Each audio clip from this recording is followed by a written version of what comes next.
September 9th, 2023, North Korea celebrated what it claimed was a historic breakthrough, the launch of its first nuclear-capable submarine. Kim Jong-un personally led the unveiling, declaring it a cornerstone of the country's new military era. But nearly 2 years later, that $800 million submarine hasn't moved. Satellite images show it sitting idle in the same dock, shrouded in a security tarp, and a growing suspicion that the sub doesn't actually work. How did North Korea's so-called hero Kim Kun-ok go from centerpiece of propaganda to global embarrassment? And why does this failure reveal more than just technical problems? From the outset, international analysts noticed something strange. Despite the fanfare around North Korea's new submarine, no footage ever emerged showing it in open water. No dives, no missile launches, no signs of sea trials, just carefully staged images in a dock. The submarine's design raised eyebrows too. Its bulky sail and oddly proportioned hull didn't match modern nuclear-capable subs. Experts quickly suspected that it wasn't a breakthrough design at all, but a retrofitted diesel model with structural limitations. Commercial and military satellites continued to pass over the shipyard where the vessel was first shown, and every image told the same story. The submarine remained in place, under tarp, with no visible preparations for deployment. There were no fueling operations, no loading equipment, no tugboats or transport activity. What was supposed to be North Korea's most advanced military platform looked increasingly like an unfinished prototype left to rust. North Korea couldn't roll back its claims without admitting failure. After its public debut, the submarine essentially disappeared from state media. The entire narrative was frozen in time, as if the regime hoped people would quietly forget it ever happened. Reports from South Korea and the US began to label the submarine not just inoperable, but structurally flawed. Sources close to defense circles described issues that could prevent the sub from submerging safely at all, effectively turning it into a glorified barge. In military terms, the vessel posed no threat, but politically, its existence was now a problem.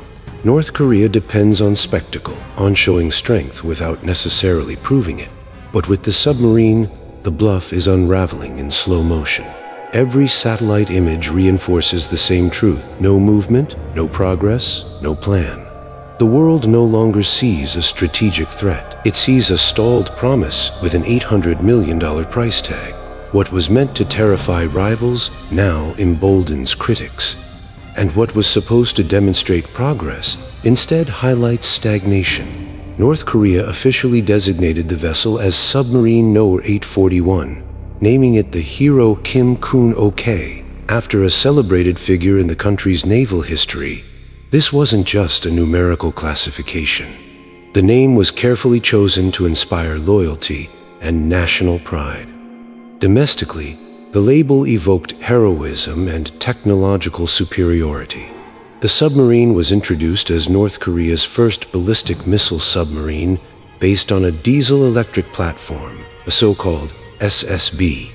Shorter range, louder operation, and frequent surfacing for air. For a platform meant to enhance second strike capability, these constraints undermined the very purpose it was designed to serve. The vessel, barely modified from its original form, was presented as a new breed of strategic weapon. In reality, the propaganda effort seemed to outweigh the engineering achievement behind it. The sub itself appeared to be a heavily modified Romeo-class submarine, a design based on 1950s Soviet models. Its aging base was retrofitted with vertical missile hatches, giving it the outward appearance of a missile submarine. But beyond cosmetics, little evidence suggested real capability. The emphasis was on optics, on selling an image of power rather than proving it. By giving such prominence to Submarine at 41, the regime placed it at the center of its military messaging. But that spotlight came with risk. The more the vessel was praised without performance, the more questions emerged. Today, the hero Kim Kun-ok remains a name known more for its symbolic weight than for any demonstrated strength. Part of the Center for Strategic and International Studies, CSIS. analyzed dozens of high-resolution images taken over nearly 2 years. The most recent photos, dated May 30th, 2025, showed that submarine No. 841 has remained confined to the Sinpo South shipyard, with only minor positional shifts. In every instance, the vessel is either in the graving dock or moved slightly to the adjacent secure boat basin, never out at sea. The secure boat basin is not an operational zone. It's typically used for vessels undergoing maintenance or inspection. A combat-ready submarine would be expected to rotate through different areas, receive support services, or conduct visible trials. Instead, the vessel has stayed locked within the same industrial perimeter since its unveiling, suggesting it's not just inactive, it may be unfit for deployment altogether. The submarine shrouded in a full-length security covering. This kind of tarp is typically used by North Korea to obscure retrofits or hide malfunctions during repair phases. While some argue this could indicate ongoing upgrades, analysts note a lack of accompanying support activity. No maintenance crews, no equipment staging, no supply trucks. The broader shipyard itself shows similar signs of stagnation. In contrast to other military-industrial sites in North Korea, that level of dormancy around a supposedly flagship asset raises uncomfortable questions. Some analysts now believe the submarine may suffer from serious propulsion or buoyancy problems that prevent it from submerging safely, problems that North Korea might be unable to fix without foreign expertise. What should have been a launch pad for naval modernization is now more accurately described as a monument to overreach.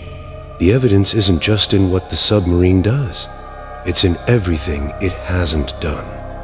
North Korea maintains one of the world's largest submarine fleets. On paper, estimates range from 64 to 86 vessels. Most are obsolete. Around 40 belong to the Sang-O class, designed for coastal infiltration, and roughly 20 are aging Romeo-class submarines based on 1950s Soviet designs. These subs lack endurance, stealth, and modern firepower. They're noisy, easily tracked, and confined to regional waters. Despite their numbers, few are considered credible threats beyond the Korean peninsula. This outdated fleet has become a symbol of the country's broader military challenge, the ambition to modernize colliding with the limits of technology and resources. In recent years, North Korea has tried to upgrade several branches of its military, with mixed results. One notable example was the attempted launch of a 5,000-ton destroyer, a ship intended to rival South Korean or Japanese naval assets. The project stalled shortly after its reveal, with no confirmed sea trials or active deployment to date. Kim Jong-un's push for naval modernization is tied to a positioning North Korea as a key player in what the regime sees as a new global alignment, a new Cold War. In this worldview, the country casts itself as a frontline state against Western influence, tightly aligned with Russia and China.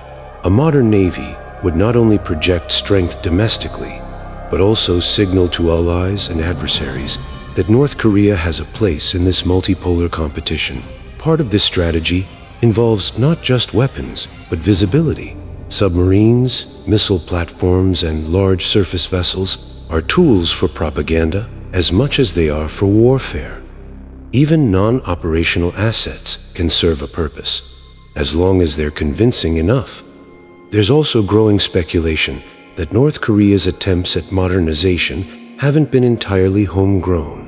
Intelligence reports and diplomatic leaks suggest that technical assistance may have come from Russia, particularly in submarine design. In return, North Korea is believed to be supplying artillery shells, soldiers, and munitions for use in the war in Ukraine. While both sides deny formal cooperation, the geopolitical incentives are clear, and they extend far beyond simple weapons exchanges.